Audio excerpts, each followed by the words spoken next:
اعوذ باللہ من الشیطان الرجیم بسم اللہ الرحمن الرحیم وقاتلوا فی سبیل اللہ الذین یقاتلونکم ولا تعتدوا ان اللہ لا يحب المعتدین، اور جہاد کرو یا قتال کرو اللہ کے راستے میں ان لوگوں سے جو قتال کرتے ہیں تم سے یا جنگ کرتے ہیں تم سے، اور نہ تم تجاوز کرو حد سے، بے شک اللہ تعالیٰ نہیں پسند فرماتا حد سے تجاوز کرنے والوں کو۔ آج برود اتوار 7 جنوری کو ہم نے تلاوت کی ہے سورہ بقرہ کے رکوع نمبر 24 کی آیت نمبر 2 کی، جو کہ آیت نمبر 190 بنتی ہے سورہ بقرہ کے اندر۔ اللہ تعالیٰ نے اس رکوع مبارک کا آغاز فرمایا کہ لوگوں نے سوال کیا رسول اللہ صلی اللہ علیہ وسلم سے۔ اللہ تعالیٰ فرماتے ہیں یسألونک عن الأہلہ، اے رسول اللہ صلی اللہ علیہ وسلم، لوگ سوال کرتے ہیں آپ سے چاندوں کے بارے میں۔ اہلہ جمع ہے ہلال کی، جو نئے چاند کو کہتے ہیں۔ اس کا ترجمہ ہم نے کیا امین احسن اصلاحی صاحب کے ترجمے سے، جس کی تائید کی ڈاکٹر سار صاحب نے بھی، کہ اہلہ سے مراد ہے جو عشر حرم ہے، جو مقدس مہینے ہیں، چاند جو سال میں جو مقدس مہینے ہوتے ہیں مسلمانوں کے۔ سوال مسلمانوں کا یہ تھا کہ تو اللہ تعالیٰ نے اس سوال کا جواب دیا کہ یا رسول اللہ صلی اللہ علیہ وسلم، آپ کہہ دیجئے کہ یہ جو مہینے ہیں اس سے تم اپنے نظام و اوقات کے بارے میں تعین کرتے ہو اور حج کے بارے میں تعین کرتے ہو۔ اس کے بعد اللہ تعالیٰ نے فرمایا مسلمانوں کو کہ نیکی یہ نہیں ہے کہ تم لوگ جب حج پہ جاتے ہو تو حج کے دوران جب تمہیں کوئی کام پڑتا ہے تم گھر کے پچھلے حصے سے دوبارہ گھر کے اندر آ جاؤ، بلکہ وَلَٰكِنَّ الْبِرَّ مَنِ اتَّقَىٰ، اصل نیکی یہ ہے کہ تم لوگ تقوی کے اوپر زندگی اختیار کرو اپنی، اور جب آیا کرو گھروں کے اندر تو سیدھے راستے سے آیا کرو اور اللہ تعالیٰ سے تقوی کی زندگی اختیار کرنے کی توفیق مانگا کرو۔ وہاں پہ اب عربوں کے اندر کیا چل رہا تھا، ان کے اندر اب جو ہمارا مطلب نکلا اس بات سے کہ عرب جب حج پہ جاتے تھے، جب ان کو کوئی کام یاد آ جاتا تھا تو وہ گھروں کے پچھلے سے جاتے تھے، کہ وہ کہتے تھے کہ جس راستے سے ہم نے گئے ہیں حج کے لیے، اب ہم لوگ نیک ہو کے آ رہے ہیں تو ہم لوگ دوبارہ اس راستے سے نہیں جائیں گے۔ اس کے 2-3 مطلب نکلتے ہیں۔ ایک مطلب تو یہ تھا کہ ظاہر اور باطن کا فرق تھا۔ عام طور پہ جب عربوں کو کام یاد آتا تھا حج کے دوران تو وہ پیچھے دروازے سے آ جاتے تھے، تو ظاہر طور پہ وہ نکلے ہوئے ہوتے تھے حج پہ، لیکن باطن میں وہ کام کر رہے ہوتے تھے اپنے گھروں کے اندر جو ان کی ضروریات زندگی تھی۔ تو اللہ تعالیٰ یہ فرماتے ہیں کہ ایک انسان کی زندگی میں ظاہر اور باطن کا فرق نہیں ہونا چاہیے، کیونکہ آج کل بھی کچھ لوگوں کا یہ خیال ہے کہ اگر ہم نے خاص قسم کا حلیہ اپنا لیا تو ہم لوگ متقی ہیں، لیکن اللہ تعالیٰ یہ کہتے ہیں وَلَٰكِنَّ الْبِرَّ مَنِ اتَّقَىٰ، اصل نیکی یہ ہے کہ تم تقوی کی زندگی اختیار کرو۔ اور اس حصے کے اندر آیت مبارکہ کے پورے آیت بیر آئی ہوئی ہے کہ اصل نیکی کیا ہے، کہ آپ ایمان لے کے آئیں اللہ تعالیٰ پہ، اللہ تعالیٰ کے رسولوں پہ، آخرت کے دن کے اوپر، پھر آپ اپنے پیسے جس کو آپ عزیز سمجھتے ہیں وہ لوگوں پہ خرچ کریں، اور پھر نماز قائم کریں اور زکوٰۃ دیں اور صبر کریں، اور جو وعدہ آپ نے کر لیا ہے کسی شخص سے کر لیا، کسی ملک کے ساتھ وعدہ کر لیا یا اپنے کسی ادارے کے ساتھ وعدہ کر لیا، تو آپ اس پہ قائم رہیں۔ اصل نیکی اللہ تعالیٰ کہتے ہیں یہ۔ دوسری اس بات کا مطلب یہ نکلا جو عربوں کی عادت تھی سیدھے دروازے سے واپس آنا اور واپس نہ آنا، پیچھے دروازے سے واپس نہ آنا، عربوں کے اندر یہ کہاوت چلی آ رہی تھی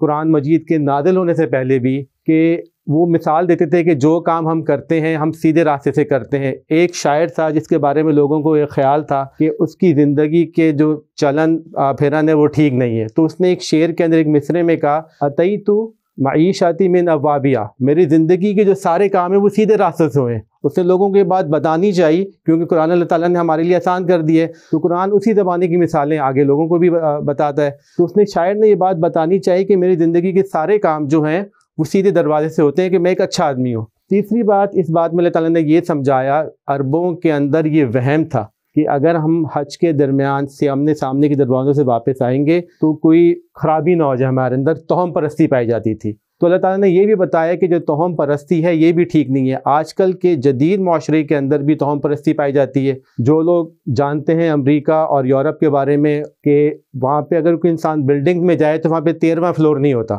12ویں فلور کے بعد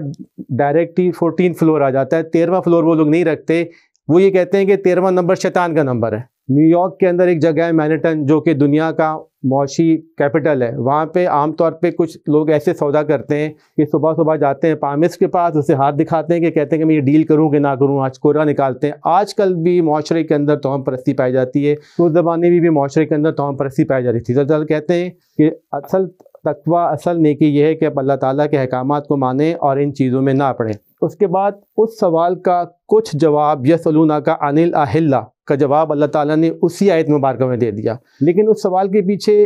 منطق کیا تھی؟ مسلمان یہ سوال کیوں کر رہے تھے؟ وہ یہ سوال اس لیے کر رہے تھے رسول اللہ صلی اللہ علیہ وسلم سے کہ مدینہ کے اندر مسلم معاشرہ قائم ہو چکا ہوا تھا، عدل کا نظام وہاں پہ چل رہا تھا، وہ لوگ حج پہ جانا چاہ رہے تھے۔ اس زمانے کے اندر حج تمام قوموں کے اوپر، تمام قومیں جو عرب کے اندر تھی وہ لوگ وہاں پہ حج پہ جاتے تھے اور عمرہ کرتے تھے۔ ہم نے یہ بات کہی جب حج کا زمانہ تھا، جب حضور صلی اللہ علیہ وسلم مکہ کے اندر تھے تو عقبہ کے اندر بھی مدینے سے لوگ آئے تھے خزرج کے، جس کو اللہ تعالیٰ کے رسول صلی اللہ علیہ وسلم نے پیغام دیا دین کا اور وہ ایمان لے کے آ گئے۔ تو حج چل رہا تھا، چاہے وہ کسی بھی شکل میں چل رہا تھا، اور مسلمان بھی حج کرنا چاہ رہے تھے کیونکہ مسلمانوں کا تعلق تو حج کے ساتھ سب سے گہرا تھا۔ حضرت ابراہیم علیہ السلام کی سنت تھی اور ان کی سنت پہ مسلمان سب سے زیادہ قائم تھے، لیکن ان کو یہ بھی ڈر تھا کہ جب ہم ادھر حج کرنے جائیں گے، مشرکین مکہ ہمارے سب سے بڑے دشمن ہیں، انہوں نے ہم پہ بے انتہا ظلم کیا، انہوں نے ہم کو وہاں سے نکالا ہوا ہے۔ اگر ہم وہاں پہ جاتے ہیں اور اگر جنگ ہو جاتی ہے اور مقدس مہینوں میں جنگ ہوتی ہے تو ہم اس کا جواب دیں یا نہ دیں؟ اس کا جواب پھر اللہ تعالیٰ دے رہے ہیں، اور جنگ کرو اللہ کے راستے میں ان لوگوں سے جو جنگ کرتے ہیں تم سے، کہ اگر تم لوگ حج پہ جاؤ یا عمرے پہ جاؤ اور اگر تمہیں جواب میں مشرکین مکہ جنگ کریں تو تمہارا کام بھی ہے کہ ان کو جواب جنگ ہی سے دو، وَلَا تَعْتَدُوا، اور لیکن تم اللہ تعالیٰ کی جو حدیں ہیں ان کو تجاوز نہیں کر سکتے اس سے۔ اس بات کا مطلب کیا ہے؟ اس بات کا مطلب یہ ہے کہ جو کہا جاتا ہے جنگ اور محبت میں سب کچھ جائز ہے، یہ بالکل غلط مطلب ہے۔ اللہ تعالیٰ اگر بتا رہے ہیں اگر جنگ ہوگی تو تم نے جو اللہ تعالیٰ کی مقرر کردہ حدیں ہیں ان کو نہیں توڑنا۔ اگر تم نے اللہ تعالیٰ کی مقرر کردہ ہوا حدوں کو توڑا تو اس کا مطلب یہ ہے کہ تم اپنے نفس کو فالو کر رہے ہو، نہ تم اللہ تعالیٰ کی ہدایت کو فالو کر رہے ہو۔ اور جو شخص اپنے نفس کی پیروی کرتا ہے تو اس پہ اللہ تعالیٰ کی نصرت اور اللہ تعالیٰ کی مدد نہیں آتی۔ دوسری بات یہاں پہ ہم کو یہ سمجھ آ رہی ہے کہ اللہ تعالیٰ ایک طرح سے ان کو بشارت بھی دے رہے ہیں کہ دین حق ہے۔ حد سے تجاوز کون کرتا ہے؟ حد سے تجاوز وہی کرتا ہے جو جنگ جیت رہا ہوتا ہے، کبھی مظلوم حد سے تجاوز نہیں کرتا۔ تو ایک طرح سے اللہ تعالیٰ کی طرف سے ان کو بشارت بھی آ رہی ہے کیونکہ تم لوگ دین حق کے اوپر ہو تو تم کو فتح مل جانی ہے، لیکن جب تم لوگوں کو فتح ملے تم لوگوں نے اپنی حد سے تجاوز نہیں کرنا۔ اللہ تعالیٰ نے جنگ کے لیے بھی اصول بنائے ہوئے، کیونکہ جنگ کون لوگ کرتے ہیں؟ وَلَٰكِنَّ الْبِرَّ مَنِ اتَّقَىٰ، اور لیکن وہی ہیں جو تقوی کے اوپر ہوتے ہیں۔ اور تقوی کا جو ہم نے دیکھا لٹمس ٹیسٹ کیا تھا رکوع نمبر 23 کے اندر، وَلَا تَأْكُلُوا أَمْوَالَكُمْ بَيْنَكُمْ بِالْبَاطِلِ، جب اللہ تعالیٰ نے لوگوں کو روزے کی ترغیب دی اور رات کو قرآن کی ترغیب دی تو اللہ تعالیٰ نے ان کو یہ بتایا کہ اس کا ٹیسٹ یہ ہے کہ نہ تم کھاؤ اپنے مال، یعنی کہ اپنے بھائیوں کے مال، اپنے معاشرے کے مال باہم ایک دوسرے میں باطل طریقے سے۔ اس کا مطلب یہ ہے کہ اگر آپ کو لگتا ہے کہ آپ تقوی کے اوپر ہیں تو آپ کسی کے مال نہیں کھائیں گے، نہ آپ اپنی کبھی بھائی کی جائیداد کھائیں گے، نہ کسی کو کاروبار میں دھوکہ دیں گے، نہ کسی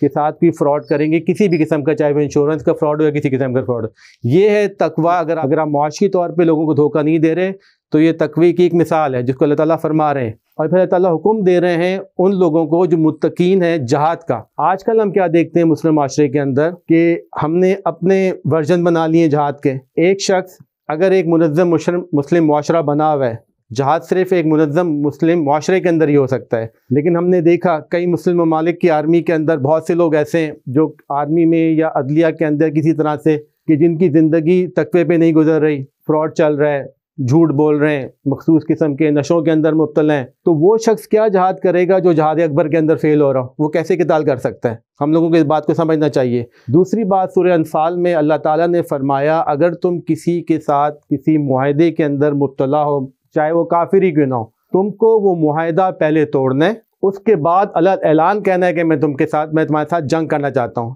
اسی کے بنا پہ مولانا مودودی نے 1948 کے اندر جو کشمیر کے اندر چھاپہ وار کارروائیاں شروع ہوئی تھیں اس کی مخالفت کی تھی۔ انہوں نے یہ کہا تھا کہ ایک طرف تو آپ لوگ امن کا ڈھکوسلا چلا رہے ہیں، دوسری طرف سے آپ لوگ کشمیر میں چھاپہ مار کارروائیاں کر رہے ہیں، تو یہ چیزیں قرآن کی آیات کے خلاف ہیں۔ تو اللہ تعالیٰ ہم لوگوں کو اصول بتا رہے ہیں جنگ آپ نے کیسے کرنی ہے۔ جنگ کے اندر جو مجرم ہے اسی کو اس کے جرم کی سزا ملے گی۔ یہ نہیں ہو سکتا کہ اب اس کے بھائی بہن یا والدین یا اس کی بیوی بچوں کو پکڑ کے جیل میں ڈال دیں، صرف جو مجرم ہے اسی کو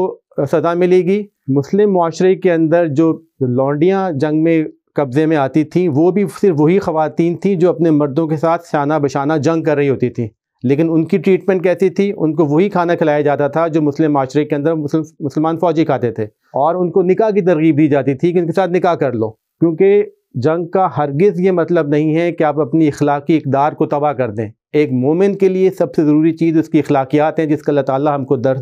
دیتے آ رہے ہیں جب سے سورہ بقرہ کا حصہ ثانی شروع ہوا ہے کہ مسلمان کی زندگی کیسے ہونی چاہیے۔ کسی بھی طرح سے ہم لوگ اپنے اخلاق کو پامال نہیں کر سکتے۔ مکہ کے مسلمانوں کو بھی یہی کہا جا رہا ہے، کیونکہ مکے کے لوگوں نے تم پہ بہت ظلم کیے، جب تم ادھر جاؤ گے تمہارے جذبات بلند ہوں گے ان کے خلاف، لیکن ان کی وجہ سے یہ نہ ہو کہ تم حد کو تجاوز کر دو۔ اگر تم نے حد کو تجاوز کیا تو تم نے اپنی نفس کی پیروی کی، تم نے اللہ کے حکم کی پیروی کرنی، کسی بھی حال کے اندر اپنی نفس کی پیروی نہیں کرنی۔ تو اس آیت کی روح سے اور جو اگلی آیت